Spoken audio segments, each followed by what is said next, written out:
also after the cycle so that corrective action may be accomplished quickly, and provide positive results only when the sterilization parameters are inadequate to kill microbial contaminants. So what are the biological indicators that are used? For ETO sterilization, we are using the Bacillus atrophius spores. 10 to the power 6 spores are in per spore strip, which are used to monitor ETO and dry heat. And Geobacillus stearothermophilus spores, 10 to the power 5 spores per strip, are used to monitor steam sterilization as well as plasma sterilization and liquid peracetic acid sterilizers.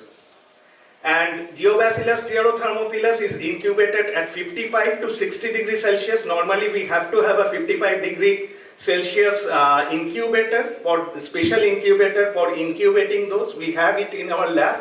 Water bath also can be used because water bath is better because it will retain the moisture also. So in the 55 degrees Celsius incubator, one thing we see that for 48 hours incubation, they often get dried up. So you have to put a bottle of water inside, a plastic jar with pores on it inside, so that the moisture content is also there, so that the spores do not dry up. The liquid, that is the liquid media, does not dry up.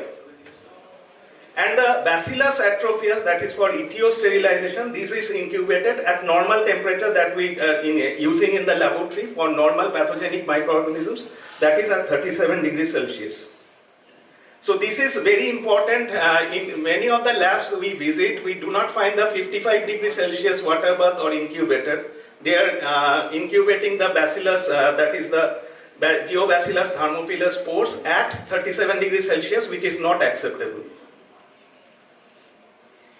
So steam and low temperature sterilizers like hydrogen peroxide, gas plasma or peracetic acid should be monitored at least once weekly with the appropriate commercial preparation of the spores. And if a sterilizer is used frequently, that is several loads per day, then a daily use of biological indicators allows earlier discovery of the equipment malfunctions or procedural errors, and thus minimizes the extent of patient surveillance and product recall needed in the event of positive biological indicator. So in our hospital, in our CSSD, we are using it daily. The biological indicators are used daily because we run many loads per day, but it depends on the load on the CSSD. So each load should be monitored if it contains an implantable object. So that is a recommendation that implants, if it contains implants, you have to use the biological indicator with every implant. If feasible, implantable items should not be used until the results of the spore tests are known to be negative. So that is also important because it's entering the patient's body and it will remain there. A rapid readout biological indicator that detects the presence of enzymes of Geobacillus stearothermophilus by reading a fluorescent product produced by the enzymatic breakdown of non-fluorescent substrate has been marketed for more than a decade. I think it's available for a long time now. Studies demonstrate that the sensitivity of the rapid readout test for steam sterilization, that is only 1 hour, for 132 degrees Celsius gravity sterilizers, 3 hours for 121 degrees Celsius gravity, and 132 degree vacuum sterilizers. So that is a recommendation, 1 hour to 3 hours depending on the type of sterilizer and the temperature that you are using. Parallels that of conventional sterilization specific biological indicators. I am not naming the product, but we are using this rapid readout biological indicator in our hospital. And it gives a very consistent result because we are checking with the microbiological system also. That is the actual culture which is done for 48 hours. So these are the different types of biological indicators. So green one is usually the ETO indicator, and the purple one the autoclave and plasma sterilizer indicator. So you know that they are double pouch. They contain an inner pouch, which is a glass pouch where inside glass vial, inside which the chemical is present, that media is present, liquid media is present, and outside the paper impregnated with the spores is present.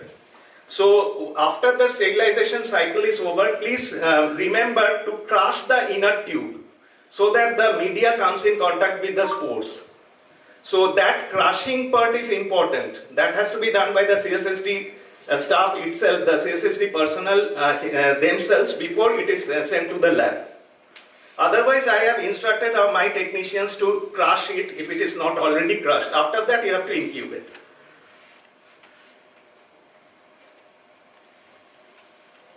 Okay, this is the rapid readout etiobiological indicator. It detects the presence of Bacillus atrophius by detecting a fluorescent signal indicating the activity of an enzyme present within the Bacillus atrophius organism, beta glucosidase. So the fluorescence indicates the presence of an active spore associated enzyme and the sterilization process failure. So if there is fluorescence, then the sterilization has failed. So ETO also, the rapid readout indicator is available. The standard biological indicator used for monitoring full cycle steam sterilizers does not provide reliable monitoring flash sterilizers. So flash sterilization is also not recommended by NABH, but that is also important. You have to remember this. So biological indicators specifically designed for monitoring flash sterilization are also now available. So recall of items. So when you will recall the items, if there is a failure, it is not needed every time that you have to recall the items. So if the mechanical and chemical indicators suggest that the sterilizer was functioning properly, a single positive spore test probably does not indicate sterilizer malfunction, but the spore test should be repeated immediately if available by the rapid method as well as by the conventional method.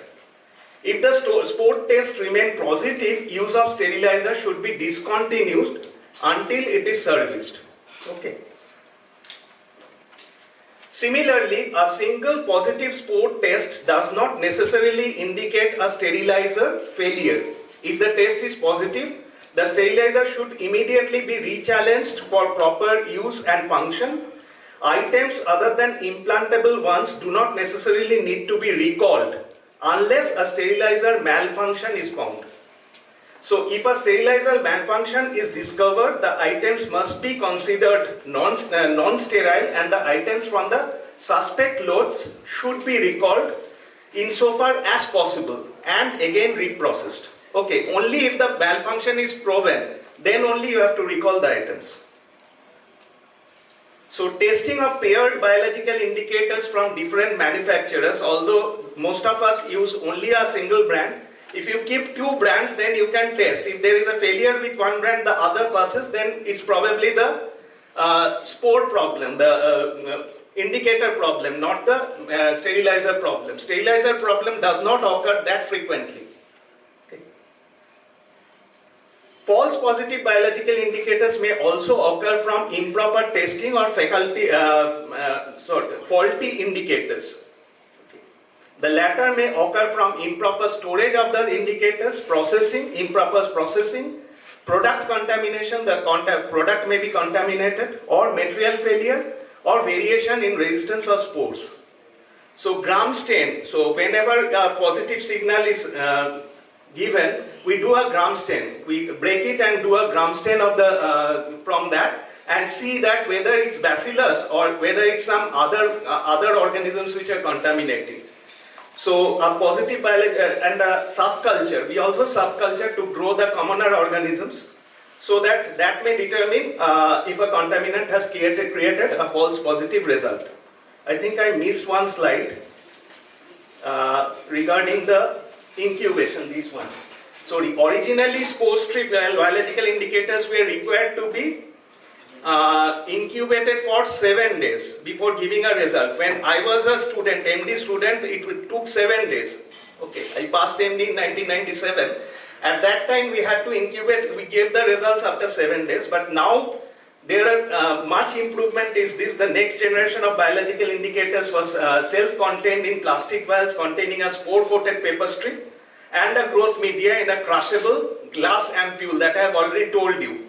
So this indicator has a maximum incubation of 48 hours, but significant failures could be detected in as early as 24 hours. So So far in Peerless Hospital, I have seen only 2 cases of failures. Those were due to exogenous contamination, not due to system failure. And those came positive, they became yellow only within 24 hours. Next day I found that the indicator has turned yellow. So it occurs very quickly. So nowadays you don't need to re-incubate for more than 48 hours if you use the conventional one, and even if you use the rapid readout, you keep sending samples to the microbiology department for conventional culture.